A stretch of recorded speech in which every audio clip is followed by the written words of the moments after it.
சட்டமைய உறவுகளுக்கு எனது அன்பார்ந்த வணக்கங்கள். இன்னைக்கு நம்ம பார்க்கக்கூடிய விஷயம் வந்து பாத்தீங்கன்னா விழுப்புரத்துல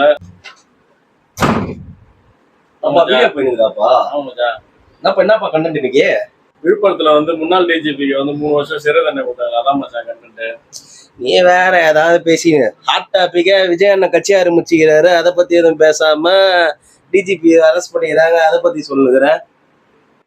வண்டா மட்டும் நான் கரெக்டா ஓட்டா போட்டுற போறீங்க. அவர் வேற உங்களை நம்பி BR அம்பேத்கரை படிங்க, பெரியாரை படிங்க, காமராஜரை படிங்கன்றது. நீங்க தான் ஏற்கனவே படிச்சு எல்லாரும் ஓட்டு போட்ட கதை தான் தெரியுமே. அவரையாச்சும் விட்டு வைக்க வேண்டியதுதானே. அதை பத்தி எதுக்கு இப்ப பேசிக்கினேன்? அதெல்லாம் நாங்க எல்லாம் நல்லா தான் படிச்சுக்கிறோம். நீ சொல்லு மேல. படிச்சிருந்தா ஒழுங்கா ஓட்டு போட்டு இருக்கு பாருங்க. படிக்காதனால உங்களை படிக்க சொல்லி சொல்லிருக்கிறேன். ஒன்றும் இல்லை, தமிழ்நாடு முழுக்க இருக்கிற ஒவ்வொரு மாணவிகளும் அவங்க பேரண்ட்ஸ் கிட்ட போய் அப்பா அம்மா இனிமே காசு வாங்கிட்டு ஓட்டு போடாதீங்கன்னு சொல்லி பாருங்க.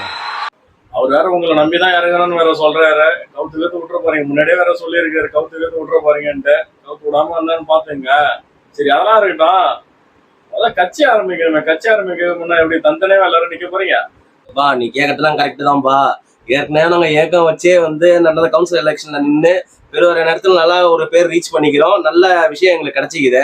இதை வச்சு நாங்க அடுத்தது கட்சி சார்பா நாங்க போய் நிக்க போறோம், மக்களுக்கு நல்லது பண்ண போறோம். இவ்வளவு கேள்வி கேட்கிறியா நீ? நாளைக்கு நின்னாருன்னா ஓட்டு போட மாட்டியா? நீ தானே ஓட்டு போட போற. அவருக்கு நல்லது நடக்குன்னா செஞ்சுதானே ஆகணும். நம்ம கணிப்பு படி பாத்தீங்கன்னா கண்டிப்பா வந்து ஒரு யங்ஸ்டர் ஓட்டை வந்து குறி வச்சு வந்து ஒரு விழா நடத்தியிருக்காரு. கிட்டத்தட்ட போன எலெக்ஷன்ல வந்து பாத்தீங்கன்னா 1.37 கோடி ஓட்டு வந்து பாத்தீங்கன்னா யங்ஸ்டர், அதாவது புதுசா 18ல இருந்து 29 வயது வரைக்கும் வந்து பாத்தீங்கன்னா 1.37 கோடி ஓட்டு வந்து பாத்தீங்கன்னா யங்ஸ்டர்ஸோட ஓட்டு மட்டும். மொத்தமா வந்து பாத்தீங்கன்னா ஒரு 6 கோடி சொச்சம் ஓட்டுல அதை டார்கெட் பண்ணி தான் இப்போ வந்து இந்த மிஷன் ஸ்டார்ட் பண்ணிருக்காரு. வரத்துக்கு எனக்கு தெரிஞ்சு நிறையவே வாய்ப்பு இருக்கு. அதற்கான ஒரு மாஸ்டர் பிளான் தான் இந்த ஒரு அவார்ட் ஃபங்க்ஷன் அப்படின்றத நான் சொல்றேன். அப்போ நீ வருவாருன்னு சொல்ற? பிளானெல்லாம் கரெக்டாக தான் போட்டுக்கிறாரு. பாப்பா என்ன நடக்குது அப்படின்ற. நம்ம கையில எதுவும் இல்லை. இந்த மக்களை நம்பி எல்லாம் காசு வாங்கி ஓட்டு போற குரூப் தான் பாதி பேர் நம்ம ஊர்ல. வாங்கினாங்கன்னா அவரையும் கவுத்து விட்ற போறாங்கன்றதுதான். இதை பத்தி எல்லாம் நம்ம பெருசா பேசுறது கிடையாது. அதை விட காசு கொடுக்குறாங்க கொடுக்கல ஏதாவது பேசினு இருக்காத. இப்ப ஓட்டு எலெக்ஷன்ல அவர் நின்னாருன்னா ஓட்டு போடுவியா மாட்டியா? அதுக்கு மட்டும் எனக்கு பதில் சொல்லு. சட்டம் தன் கடமையை செய்யும்.